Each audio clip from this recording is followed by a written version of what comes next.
Assalamualaikum warahmatullahi wabarakatuh. Saya Luftansa Dera Rahman akan membawakan subbab 7, yaitu tinjauan umum tentang kontrak online di dunia internet dan aturan transaksi elektronik dengan mengkaitkan e-commerce law. Yang pertama adalah pembentukan kontrak secara online. Kontrak adalah kesepakatan antara dua pihak atau lebih dan berkaitan dengan hukum. Maksudnya berkaitan dengan hukum itu kedua belah pihak ini tetap adanya keterkaitan. Kontrak elektronik adalah kesepakatan yang dibuat dan ditandatangani dengan sarana elektronik. Nah, ini dapat dilakukan dengan berbagai cara seperti melalui pertukaran pesan melalui email atau dengan mengklik ikon di situs web untuk menunjukkan penerimaan persyaratan perjanjian. Maksud dari situs web untuk menunjuk penerimaan persyaratan perjanjian adalah misalkan kita membuka suatu web, saat terjadi di mana kita mengakses tersebut, kita harus setuju dengan syarat dan ketentuan berlaku. Saya membahas tentang sejarah e-commerce yang berbasis internet ini dalam dekade terakhir tahun 1990. Aktivitas komersial memasuki era baru. Potensi internet sebagai forum baru untuk bisnis menjadi nyata setelah dibukanya untuk aktivasi komersial sektor pada swasta awal 1990. Beragam transaksi telah dilakukan dengan menggunakan komunikasi internet seperti email, pesan SMS, dan pertukaran data langsung melalui formulir yang diisi di situs web. Serta transaksi jual beli barang dan jasa dalam bentuk tradisional, misalnya itu ada CD, DVD, peralatan komputer, dan juga kita bisa beli buku, pakaian, dan alas kaki.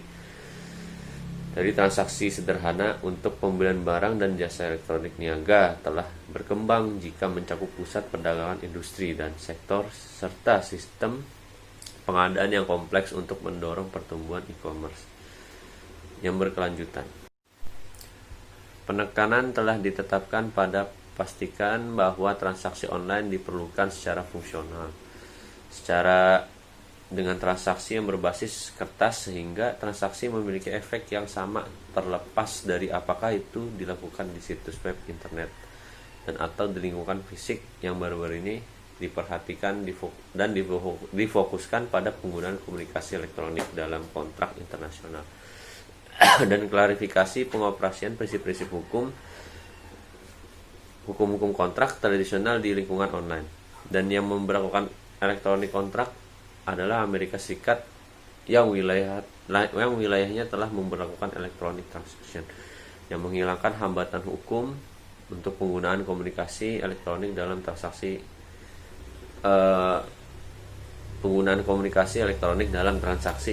dengan memperjelas bahwa transaksi valid tidak validnya karena gangguan di seluruhnya atau sebagian melalui alat komunikasi elektronik, agar kontrak berdasarkan komunikasi elektronik menjadi valid dan dapat dilaksanakan.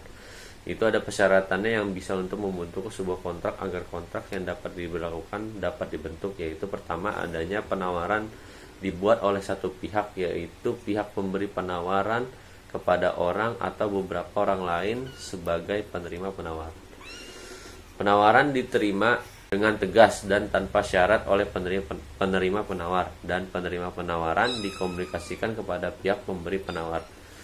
Bisa dikatakan sebagai setelah setuju. Pertimbangan diberikan untuk mendukung kontrak. Nah, itu adanya pertimbangan agar penerimaan kontrak tidak rancu. Keempat, ada niat untuk terikat secara hukum dari pihak pembeli penawar dan penerima penawar. Yang terakhir, masing-masing tiap memiliki kapasitas kontrak untuk menjalin hubungan hukum yang mengikat. Asalkan ada unsur-unsur ini, kontrak dapat dibentuk dengan berbagai cara, termasuk kesepakatan lisan antara para pihak atau dalam bentuk dokumenter, misalnya dengan pertukaran surat atau dokumen tertulis formal. Selanjutnya membahas tentang penawaran. Penawaran ini dibuat untuk orang tertentu, hanya orang tersebut yang dapat menerima penawaran, dan tidak ada orang lain selain penerima penawaran yang berada dalam posisi untuk menerimanya. Kontrak melibatkan penawaran oleh satu orang pihak memberi penawar, baik kepada orang tertentu atau kelompok orang, yaitu menerima penawaran.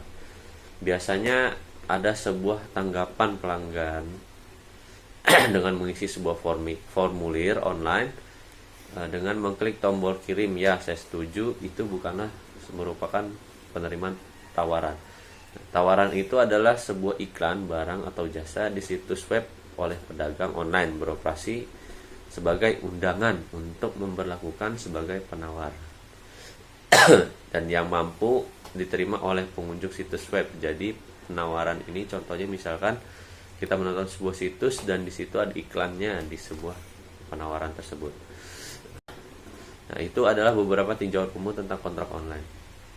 Nah, selanjutnya tentang aturan transaksi elektronik dengan berawal mengenai sebuah penerimaan dan komunikasi penerimaan. Nah, kontrak dibentuk saat tawaran diterima. Penerimaan adalah perjanjian final dan tidak memenuhi syarat oleh penerima penawar terhadap persyaratan penawaran. Sebab ini menjelaskan tentang pengambilan langkah-langkah yang wajar untuk menetapkan apakah penerima dan menerima sebuah kontrak itu adalah wajar.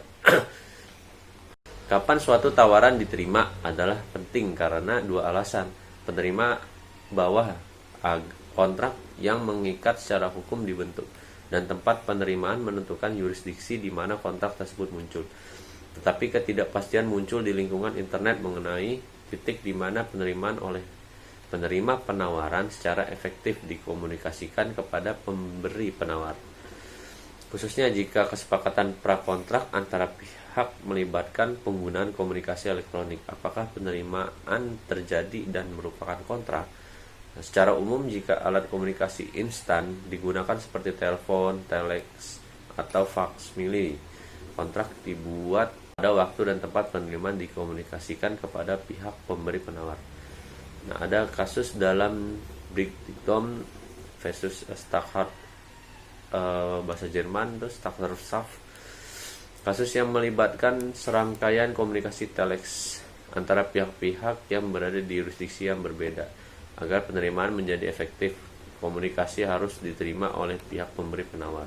Nah, kontrak hanya selesai jika penerimaan diterima oleh pihak pemberi penawar dan kontrak dibuat di tempat penerimaan diterima. Sebagai pedoman perdagangan elektronik Australia, yang pertama mengambil langkah-langkah yang wajar untuk menetapkan bahwa bisnis meminta informasi pribadi dari konsumen. Nah, bahwa konsumen berusia 16 tahun meminta persetujuan dari orang tua wali juga. Jika mereka yakin bahwa konsumen tersebut berusia di bawah 16 tahun, dengan ini juga didukung oleh para komentator akademis. Nah, selanjutnya tentang kapasitas kontraktual menurut hukum common law, di mana salah satu pihak tidak memiliki kapasitas untuk menandatangani kontrak bahwa pihak tersebut tidak terikat oleh kontrak. Nah, masalahnya apakah suatu pihak yang bermaksud untuk menandatangani kontrak online memiliki kapasitas. Orang yang bertindak atas nama perusahaan anak di bawah umur ini tidak memiliki kapasitas untuk membuat kontrak. Nah, menurut hukum Australia, anak di bawah umur didefinisikan sebagai orang yang berusia di bawah 18 tahun, kecuali jika kontrak mereka tersebut diambil secara keseluruhan untuk kepentingan individu tersebut untuk mengatasi ketidakpastian tentang penerimaan tawaran dan pembentukan kontrak. Dalam konteks online, situs web itu harus berisi pernyataan yang membahas hal-hal seperti waktu, tempat tawaran dianggap diterima. Selanjutnya, agen elektronik. Nah, agen elektronik ini adalah transaksi e-commerce yang merupakan penerimaan otomatis yang dikomunikasikan bahwa kontrak dibuat oleh agen elektronik dalam bentuk komputer atau diprogram secara khusus, dan transaksi mungkin melibatkan interaksi antara seorang dan komputer pihak lain, atau mungkin terjadi antara komputer yang diprogram secara khusus tanpa partisipasi manusia secara langsung. Nah, misalnya di mana konsumen membuat program aplikasi untuk sebuah penawaran. Begitu sebaliknya jika produsen atau yang lain membuat program aplikasi untuk sebuah penawaran. Yang terakhir adalah tentang lelang online, mungkin bisa disebut sebagai warung online. Yang bisa kita kenal adalah eBay paling besar. Format yang paling sukses untuk melakukan transaksi di internet adalah situs web online eBay. Dia itu menyediakan sarana di mana produk dari hampir setiap deskripsinya dapat dibeli dan dijual dengan memanfaatkan luasnya penemuan internet. Contohnya media berbasis internet, kita dengan hanya setuju membeli dengan membayar memenuhi syarat dan ketentuan berlaku, kita setuju.